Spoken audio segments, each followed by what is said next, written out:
Good morning, friends.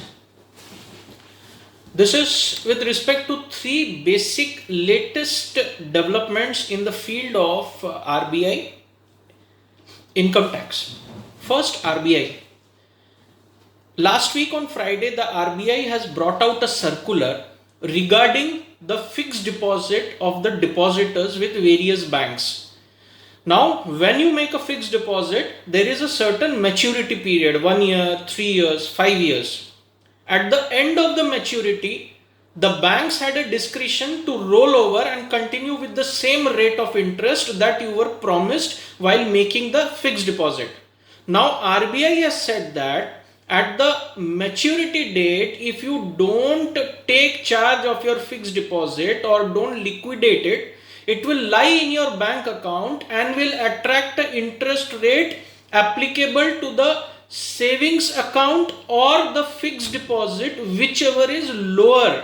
So remember that on maturity you either stand in the bank and roll over the entire FD, or you have to liquidate it. Otherwise, if you don't give such instructions or don't take action on the date of maturity, then your FD will attract the interest rate at the rate applicable to savings account or the fixed deposit account, whichever is lower. Keep this in mind.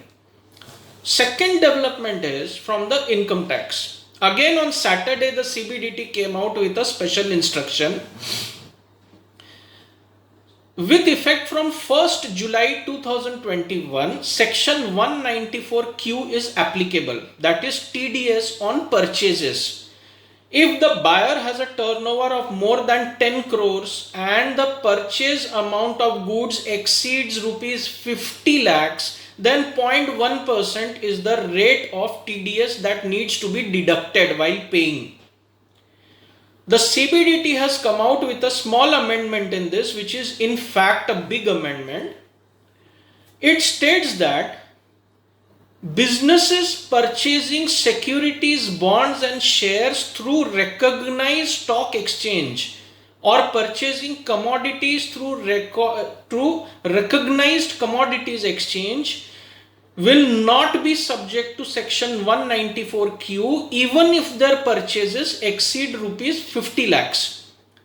So this is an exemption given with effect from last week, that is applicable from yesterday by CBDT. Again I am repeating, those businesses purchasing shares, bonds and securities or commodities through recognized exchanges like BSE, NSE, Commodities Exchange, MCX are not subject to section 194Q even if their purchases exceeds rupees 50 lakhs. So keep this in mind.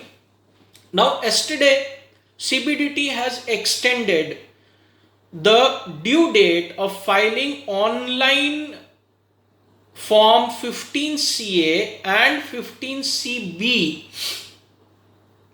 till 15th July 2021. Till then, manual 15CA and CB will be applicable.